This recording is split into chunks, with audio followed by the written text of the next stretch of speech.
শুনেন, যদি কোন আধিপত্যবাদ এই দেশের দিকে হাত বাড়াতে চায়, সেই হাত ভেঙে দেওয়ার জন্য আপনারা প্রস্তুত আছেন তো ইনশাআল্লাহ? যদি আমাদের দেশের দিকে কেউ পা বাড়ায়, সেই পা ভেঙে দেওয়ার জন্য প্রস্তুত আছেন তো ইনশাআল্লাহ? আমরা একমাত্র ভয় পাই কাকে?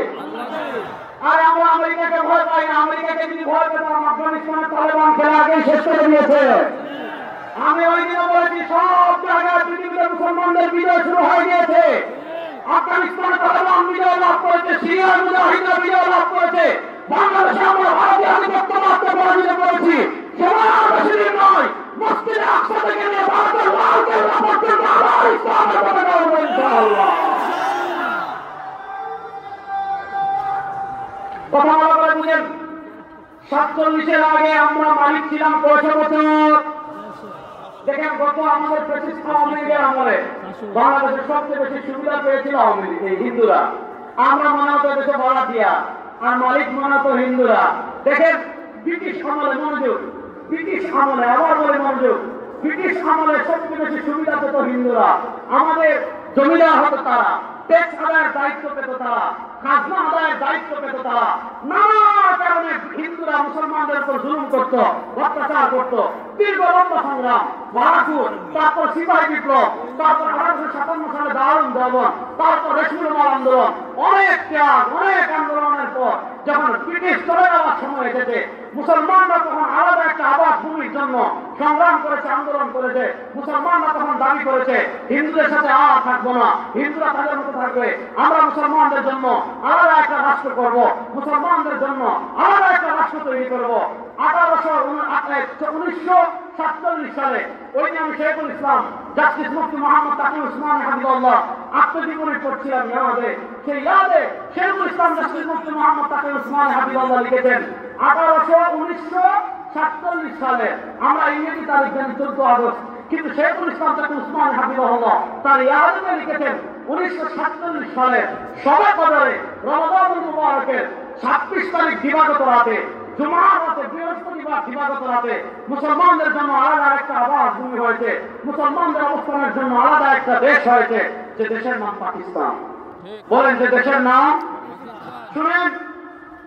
পাকিস্তান প্রতিষ্ঠার আন্দোলন মুসলমানরা যখন করেছে, বাংলাদেশ, ভারত, পাকিস্তান, সারা উপমহাদেশের সব মুসলমান, প্রায় 70-80% মুসলমান যখন পাকিস্তান আন্দোলনের জন্য মিছিল করেছে, পাকিস্তান প্রতিষ্ঠান আন্দোলনের জন্য সংগ্রাম করেছে, তখন মুসলমানদের স্লোগান ছিল একটা, পাকিস্তান কা মতলব ক্যা, লা ইলাহা ইল্লাল্লাহ। বলেন না, পাকিস্তান কা মতলব ক্যা, লা ইলাহা ইল্লাল্লাহ। আর আকাশ বাতাস প্রকম্পিত করে বলেন, পাকিস্তান কা মতলব ক্যা, লা ইলাহা ইল্লাল্লাহ। আপনি যদি মনে করেন দূরে জিকিরের দলিল নাই, আমার কাছে আসেন, দলিল দিয়ে খবর দিয়ে দেবেন ইনশাআল্লাহ। তাহলে বলেন, পাকিস্তান প্রতিষ্ঠান আন্দোলনের স্লোগান কি ছিল? পাকিস্তান কা মতলব ক্যা, পাকিস্তান কা মতলব ক্যা। দেখেন, 47-এর স্বাধীনতা হয়েছে লা ইলাহা ইল্লাল্লাহর উপর ভিত্তি করে। শুনেন, 47-এর স্বাধীনতা যেদিন হয়েছে, সেদিন পূর্ব পাকিস্তানে একজন পতাকা তুলেছিলেন, পশ্চিম পাকিস্তানে একজন পতাকা তুলেছিলেন। পূর্ব পাকিস্তান আমাদের বাংলাদেশ, এখানে প্রথম পতাকা তুলেছিলেন আল্লামা জফর আহমদ উসমানী রাহিমাহুল্লাহ, যিনি হাকিম ওয়া মুফতি মুজাদ্দিদ দ্বীন ওয়া মিল্লাত আল্লামা আশরাফ আলী থানভী রাহিমাহুল্লাহ আপন বাগিনা ছিলেন। এবং আমাদের হানাফি মাযহাবের আহাদিসুল আহকামের সবচেয়ে বড় যে কিতাব এরাও সুরান যিনি লিখেছেন হাকিম ওয়া মুফতি আল্লামা আশরাফ আলী থানভী রাহিমাহুল্লাহ আপন বাগিনা আল্লামা জফর আহমদ উসমানী, তিনি প্রথম স্বাধীনতার পতাকা পূর্ব পাকিস্তান তুলেছেন। পশ্চিম পাকিস্তানের প্রথম স্বাধীনতার পতাকা তুলেছিলেন দারুল দেওবন্দের প্রথম ছাত্র শেখুল মাহমুদ হাসান রাহিমাহুল্লাহ আদাল্লে সাগরিদ, দারুল দেওবন্দের মুহতামিম শেখুল ইসলাম আল্লামা শাব্বির আহমদ উসমানী রাহিমাহুল্লাহ, যিনি মুসলিম শরীফের জবরবিখ্যাত ব্যাখ্যা গ্রন্থ ফাতহুল মুকিমের লেখক। আলাদা 47-এর পতাকা তুলেছেন আলেমরা, 47-এর স্বাধীনতার নেতৃত্ব দিয়েছেন আলেমরা। এই দেশে যদি আমরা বলার কথা না বলি, তো বার্তারা কেউ এই দেশে কথা বলার অধিকার নয়।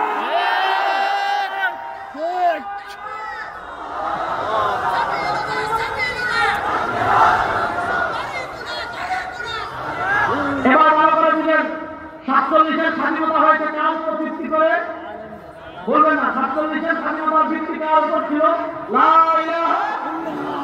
47-এর স্বাধীনতা দেওয়া হয় আসেন 47-এর পর 71 আমি সংক্ষিপ্ত সময় শেষ করছি। আমি আগেই বলছি এখানে বয়ান করতে আসি না, জোয়ানিতে আসছি। 47-এর স্বাধীনতার পর আসলো 71। 71-এর স্বাধীনতা, 71-এর স্বাধীনতা মনোযোগ। 47-এ স্বাধীন হয়েছে লা ইলাহা ইল্লাল্লাহর উপর ভিত্তি করে।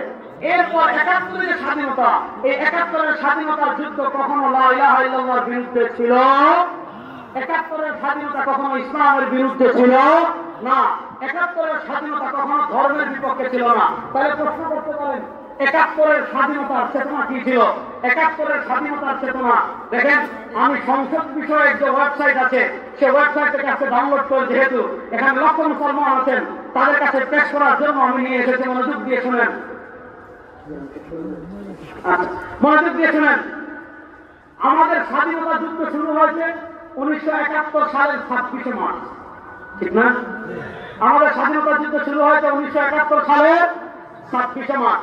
1971 সালের 26শে মার্চ যখন স্বাধীনতা যুদ্ধ শুরু হয়, স্বাধীনতা যুদ্ধে শুরু হওয়ার 14 দিন পর অর্থাৎ 10 এপ্রিল আমাদের মেহেরপুরে একটা অস্থায়ী সরকার গঠন হয়েছিল, যে সরকারের নাম মুজিবনগর সরকার। ওই মুজিবনগর সরকার স্বাধীনতা যুদ্ধ শুরু হওয়ার 14 দিন পর স্বাধীনতার একটা ঘোষণাপত্র পাঠ করেছিল। দেখেন, আমি সংসদ বিষয়ক ওয়েবসাইট থেকে নিয়ে এসেছি।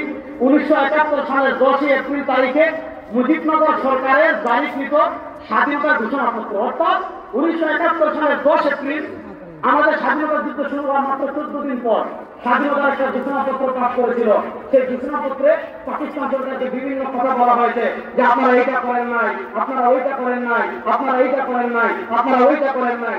না করার কারণে দেখেন স্বাধীনতার ঘোষণাপত্রের এই জায়গায় এসে বলা হচ্ছে, যেহেতু আমরা বাংলাদেশের নির্বাচিত প্রতিনিধিগণ, বাংলাদেশের সর্বোচ্চ ক্ষমতার অধিকারী জনগণ কর্তৃক আমাদিগকে প্রদত্ত কর্তৃত্বের মর্যাদা রক্ষার্থে নিজেদের সমন্বয় যথাযথভাবে একটি গণপরিষদ রূপে গঠন করিলাম এবং পারস্পরিক আলোচনা করিয়া এবং বাংলাদেশের জনগণের জন্য সাম্য, মনোযোগ মনোযোগ মনোযোগ কাঙ্ক্ষা করেছিলেন, বাংলাদেশের জনগণের জন্য সাম্য, মানবিক মর্যাদা ও সামাজিক সুবিধা নিশ্চিতকরণার্থে সার্বভৌম গণপ্রজাতন্ত্র রূপে বাংলাদেশ প্রতিষ্ঠা ঘোষণা করিলাম।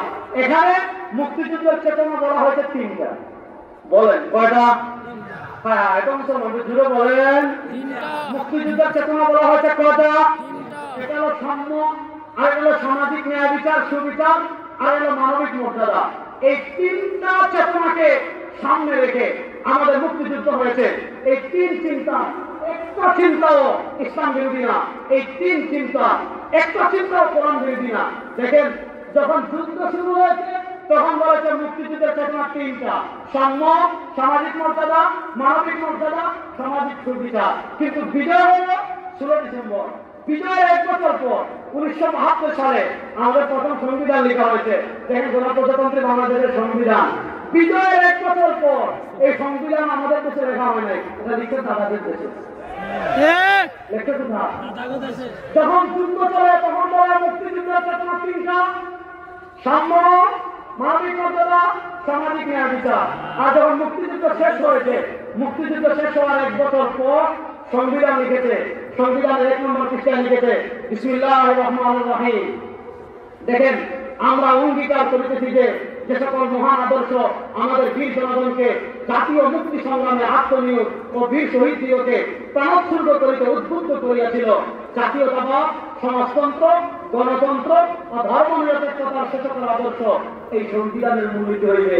যখন যুদ্ধ চলে তখন বলে মুক্তিযুদ্ধের চেতনা সাম্য, মানবিক মর্যাদা, সামাজিক সুবিধা। আর মুক্তিযুদ্ধ যখন শেষ হয়েছে তখন লেখে আমাদের মুক্তিযুদ্ধের চেতনা একটা হলো ডেমোক্রেসি, আর একটা হলো সোশ্যালিজম, আর একটা হলো আপনার সেকুলারিজম, মানে ধর্মনিরপেক্ষতা। আসেন, সোশ্যালিজম মানে কি? সোশ্যালিজম মানে সমাজতন্ত্রবাদ। সমাজতন্ত্রবাদ মানে কি? আপনি টাকা ইনকাম করছেন, আপনি টাকা আর্ন করছেন, আপনি ইনকাম করছেন, এই টাকা মালিক আপনি না, এই টাকা মালিক রাষ্ট্র। আপনি চাকরি করে টাকা কামাচ্ছেন, এই টাকার মালিক আপনি না, এই টাকার মালিক রাষ্ট্র।